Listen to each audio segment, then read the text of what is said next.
കർത്താവിന്റെ ദാസനെ വിശുദ്ധനാമന്തോണീസേ, മുട്ടിപ്പായി അങ്ങേ മുൻപിൽ പ്രാർത്ഥിപ്പൂ ഞങ്ങൾ.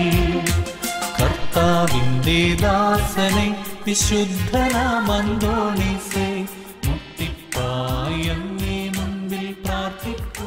പ്രിയ ദൈവമക്കളെ, നോമ്പിൻ്റെ വിശുദ്ധ ദിവസങ്ങളിലൂടെയുള്ള യാത്രയാണ്.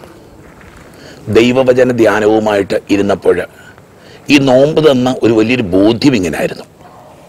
ഉൽപ്പത്തിയുടെ പുസ്തകത്തിൽ നമ്മൾ കാണുന്നുണ്ട് ദൈവം മനുഷ്യനെ സൃഷ്ടിക്കുന്ന ഒരു ചരിത്രം. തിരുവചനം പറയുന്നു ഛായയിലും സാദൃശ്യത്തിലും. ദൈവമക്കളെ, ജീവിതത്തിൻ്റെ നന്മകൾ നമ്മൾ പലപ്പോഴും കൈമോശം വരുത്താറുണ്ട്. നിന്റെ ജീവിതത്തിൽ ഒരു സിംഹാസനാരോഹണം നടന്നു എന്ന് നീ ഓർക്കുന്നുണ്ടോ? ദൈവം നിന്നെ കിരീടം ധരിപ്പിച്ചു എന്ന് നിനക്ക് എന്തെങ്കിലും തോന്നിയിട്ടുണ്ടോ?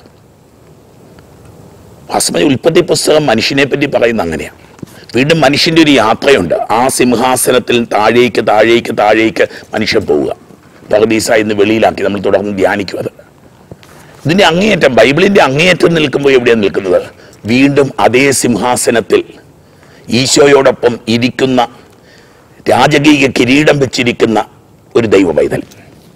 ദൈവങ്ങളെ, മഹത്വത്തിലേക്കുള്ള യാത്രയാണ് ദൈവം നമുക്ക് തരുന്നത്.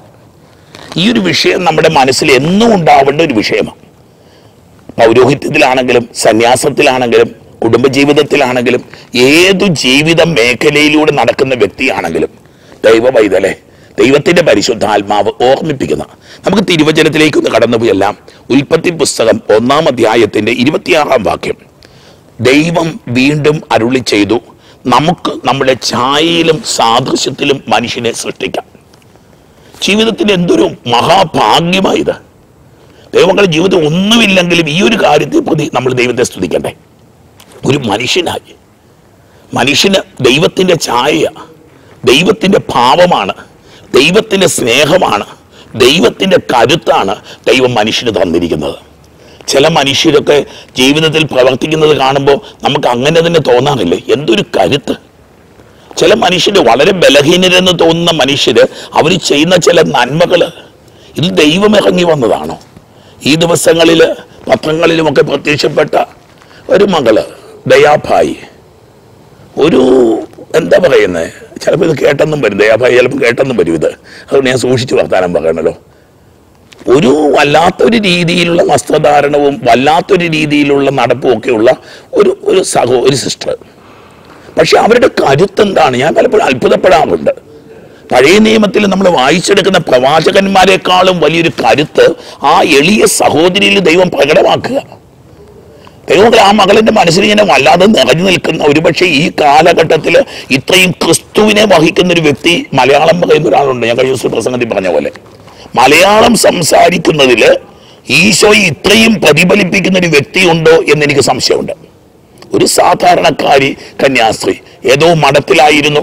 അവിടുന്ന് സാവധാനം പാവങ്ങളുടെ ഇടയിലേക്ക് ഇറങ്ങിയിട്ട് പാവങ്ങളുടെ മുഖം ധരിച്ച, പാവങ്ങളുടെ വസ്ത്രം ധരിക്കുന്ന, പാവങ്ങളുടെ ജീവിത രീതിയുള്ളൊരു മകള്. ദൈവമക്കളെ, ജീവിതത്തിന്റെ കരുത്ത് എവിടെയാ? ജീവിതത്തിന്റെ മഹത്വം എവിടെയാ? ദൈവം തന്നിട്ടുള്ളത് സ്വന്തമാക്കുന്നതാണ് ജീവിതത്തിന്റെ മഹത്വം. ദൈവം തന്നിട്ടുള്ള ഛായയും സാദൃശ്യവും, ദൈവം തന്നിട്ടുള്ള കൃപകളും അനുഗ്രഹങ്ങളും തിരിച്ചു പിടിക്കുന്ന ജീവിതത്തിന്റെ മഹത്വം. നോയമ്പ് അതിനുള്ള കാലഘട്ടമാണ്. തിരുവചനം നമുക്ക് നമ്മുടെ ഛായയിലും സാദൃശ്യത്തിലും ഒന്ന് ചിന്തിച്ചു നോക്കി. എൻ്റെ ജീവിതത്തിൽ ഇന്നത്തെ എൻ്റെ പെരുമാറ്റം, ഇന്ന് ഞാൻ ചെയ്യുന്ന കാര്യങ്ങൾ, എനിക്ക് ഈ ഒരു കാര്യം അബ്സോർബ് ചെയ്യാൻ പറ്റുമോ? നമ്മുടെ ജീവിതത്തിലേക്ക് ഈ ഒരു കൃപ, ഞാൻ ദൈവത്തിൻ്റെ ഛായയും ദൈവത്തിന് നിന്റെ മുഖം തെളിയും കുഞ്ഞെ. തിരുവചനം വീണ്ടും നമ്മൾ വായിച്ചു പോകുമ്പോൾ ചില മനുഷ്യരെയൊക്കെ കണ്ടുമുട്ടുമ്പോൾ ഞാൻ ചോദിക്കാറുണ്ട്, എന്താ കുഞ്ഞെ മുഖം പാടിയിരിക്കുന്നത്? മുഖത്ത് വല്ലാത്ത ആകുലതയാണ്. ഞാൻ ചിലരോട് പെട്ടെന്ന് ചോദിക്കുന്നൊരു ചോദ്യമാണ്. ദൈവമക്കളെ, അച്ഛൻ ചോദിക്കുന്നൊരു ചോദ്യമായിട്ടൊന്നും, ഇത് പരിശുദ്ധാത്മാവ് ചോദിക്കുന്ന ചോദ്യമാണ്. ഈ വചനം കേട്ടുകൊണ്ടിരിക്കുമ്പോൾ എന്തേ നിന്റെ മുഖം വാടിയിരിക്കുന്നത്? എന്തേ നിന്റെ മുഖം കറുത്തിരിക്കുന്നത്? എന്തേ നീ ഇത്ര വിഷമിച്ചിരിക്കുന്നത്? നിന്റെ കരുത്തിനെ പറ്റി നിനക്ക് ബോധ്യമുണ്ടാവണം. ഇതാ തിരുവചനം വീണ്ടും പറയുകയാണ്, 27-ാം വാക്യം, അങ്ങനെ ദൈവം തൻ്റെ ഛായയിൽ മനുഷ്യനെ സൃഷ്ടിച്ചു. ദൈവത്തിൻ്റെ ഛായയിൽ അവിടുന്ന് അവനെ സൃഷ്ടിച്ചു. 3-ാമത്തെ തവണ പറയുക. ദൈവമക്കളെ, ഈ ഒരു വിശ്വാസം, ഈ ഒരു ബോധ്യം നിന്റെ ജീവിതത്തെ മാറ്റിമറിക്കും. ദൈവം നമ്മുടെ ജീവിതം, നീ ചെയ്യുന്ന കാര്യങ്ങൾക്ക്, നിന്റെ ഉള്ളിൽ ദൈവത്തിൻ്റെ ഒരു കൃപയുണ്ടെന്ന് അറിയും. നീ ചെയ്യുന്ന കാര്യങ്ങൾക്ക് മാറ്റമുണ്ട്. ചില സമയത്ത് ശുശ്രൂഷകൾക്ക് നിൽക്കുമ്പോൾ ചില വ്യക്തികളും അല്ലാതെ ബലഹീനരായിട്ട് വന്ന് മുമ്പിൽ നിൽക്കുമ്പോൾ, ചില നിയോഗങ്ങൾക്ക് വേണ്ടി പ്രാർത്ഥിക്കുമ്പോൾ ഞാനൊക്കെ ദൈവം ആരാ ഞാനാ? പെട്ടെന്ന് എൻ്റെ മനസ്സിലേക്ക് വരുന്ന ഒരു പൗരോഹിത്യത്തിൻ്റെ ഓർമ്മയുണ്ട്. എൻ്റെ പൗരോഹിത്യ ദിനം, ഞാൻ പൗരോഹിത്യം സ്വീകരിച്ച തിരുപ്പട്ട ദിനത്തെ ഞാൻ പെട്ടെന്ന് ഓർക്കും. അന്ന് കേട്ട വചനങ്ങളും അന്ന് കേട്ട ആശീർവാദങ്ങളും ഞാൻ ഓർക്കും. പിന്നെ ഞാനെന്തിനു ഭയപ്പെടുന്നു? എന്നിലുള്ള കൃപ ഞാനല്ല അധ്വാനിച്ചു. അപ്പോസ്തലൻ പറയും, ഞാനല്ല അധ്വാനിച്ചത്, എന്നിലുള്ള കൃപ അധ്വാനിച്ചു. ദൈവമക്കളുടെ ജീവിതത്തിന് എത്ര വലിയ ഭാഗ്യമാണ്. നമ്മൾ അധ്വാനിക്കുമ്പോഴല്ലേ നമ്മൾ തോറ്റുപോകുന്നത്. നമ്മൾ ഓരോന്നും പറയുമ്പോഴല്ലേ തെറ്റുകൾ വരുന്നത്. ദൈവം നമ്മളിൽ സംസാരിക്കട്ടെ, ദൈവം നമ്മളിൽ അധ്വാനിക്കട്ടെ. ഞാനല്ല, എന്നിലുള്ള ദൈവകൃപ. വീണ്ടും തിരുവചനം നമ്മൾ വായിക്കുന്നു. 2-ാം അധ്യായം ഉൽപ്പത്തി പുസ്തകത്തിൽ 2 ചരിത്രങ്ങളുണ്ട് മനുഷ്യന്റെ സൃഷ്ടിയെ പറ്റി. ഒന്ന് നമ്മൾ വായിച്ചു കേട്ടു. ഇനി 2-ാം അധ്യായത്തിന്റെ 7-ാം വാക്യം, ദൈവമായ കർത്താവ് ഭൂമിയിലെ പൂഴി കൊണ്ട് മനുഷ്യനെ രൂപപ്പെടുത്തുകയും അവന്റെ ജീവന്റെ ശ്വാസം അവന്റെ നാസാരന്ധ്രങ്ങളിലേക്ക് നിശ്വസിക്കുകയും ചെയ്തു. അങ്ങനെ മനുഷ്യൻ ജീവനുള്ളവനായി തീർന്നു. ദൈവത്തിന്റെ കരവേല ഒന്ന് ആലോചിച്ച് നോക്കിയേ.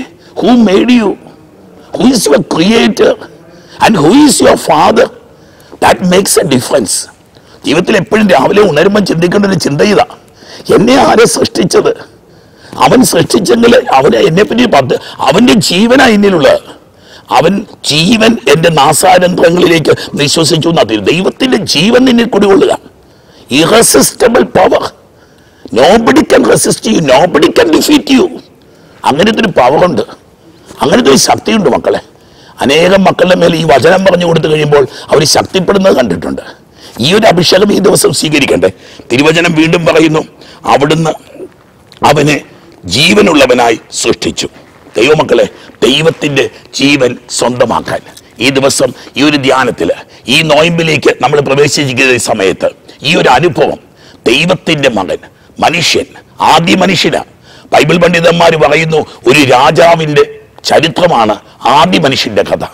ദൈവ പൈതലെ, നിന്റെ ജീവിതം ഒരു രാജാവിന്റെ ചരിത്രമാണ്. നീ ചെയ്ത ചില കാര്യങ്ങളെ പറ്റി ഒന്ന് ആലോചിച്ച് നോക്കിക്കേ.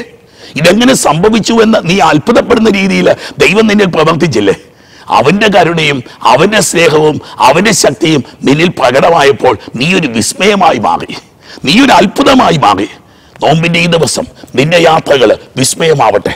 നിന്റെ ജീവിതം അനേകം ജീവിതങ്ങളെ തൊടട്ടെ, അനേകം ജീവിതങ്ങളെ മാറ്റിമറിക്കട്ടെ.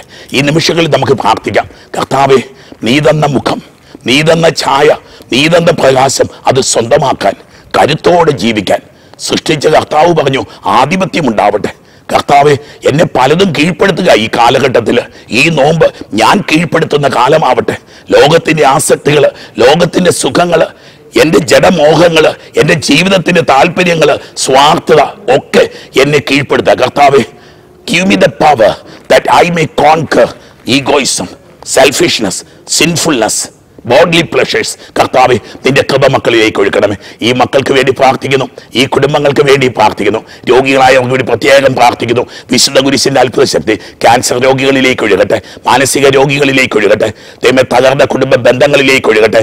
നിരാശപ്പെട്ടോ കണ്ണീരോടെയോ ആരെങ്കിലും ഈ വചനം ഇപ്പോൾ കേൾക്കുന്നുണ്ടെങ്കിൽ അവരിലേക്ക് ദൈവത്തിന്റെ കൃപയൊഴുകട്ടെ.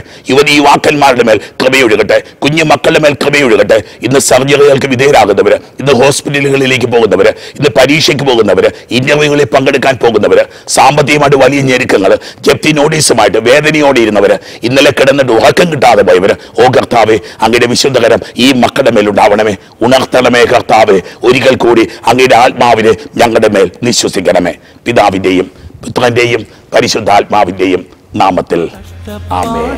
കണ്ണീരും കണ്ടു ദിവ്യ സ്നേഹത്താൽ പെട്ടെന്നങ്ങേ മാധ്യസ്ഥ സഹായമേകണേ. കഷ്ടപ്പാടും കണ്ണീരും കണ്ടു ദിവ്യ സ്നേഹത്താൽ പെട്ടെന്നങ്ങേ മാധ്യസ്ഥ സഹായമേകണേ.